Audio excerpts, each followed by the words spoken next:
Those poison letters mailed to President Obama and other public officials. The main suspect has been released from jail. Charges have been dropped against him, and there are now questions about whether or not he was framed. ABC's Matt Gutman is in Oxford, Mississippi, with the very latest on this story. Good morning to you, Matt. Hey, good morning, Elizabeth. That suspect, an Elvis impersonator who was thought to have been the mastermind behind that poisonous plot against the president, he walked out of that courthouse just yesterday. Now the FBI is focusing on his rival, a karate instructor. Overwhelming, to say the least.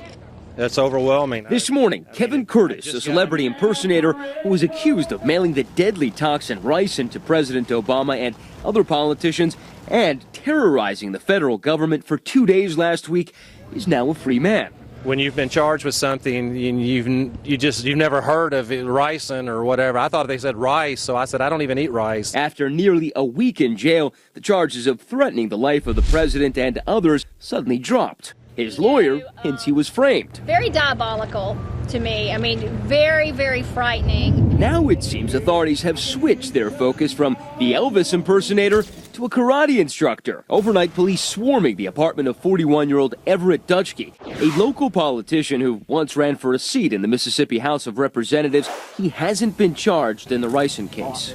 But in this picture from 2007 on his MySpace page, he is seen with Senator Wicker, one of the recipients of those Ricin letters. Dutschke and Curtis's alleged feud goes back years. In 2007, it seemed to get ugly. Dutschke apparently posting a video on YouTube and implying Curtis was tearing down his campaign signs. And just a couple of weeks ago, Curtis posted a report on Twitter that Dutschke had been charged with molestation. This mugshot was taken from that arrest. But the pair does have some things in common. They're both musicians.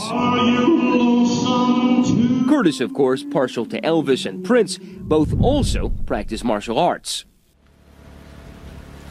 They also had something else in common. Both claimed to be geniuses, members of Mensa, really. They also said, both of them, that they had nothing to do with the ricin-laced letter sent to the president and others. And now Dutschke's attorney is saying that he is cooperating fully with the investigation. Elizabeth. Both claim to be geniuses. Okay, but getting back to the charges that this first man was framed, are there any charges about any evidence to support that? I mean...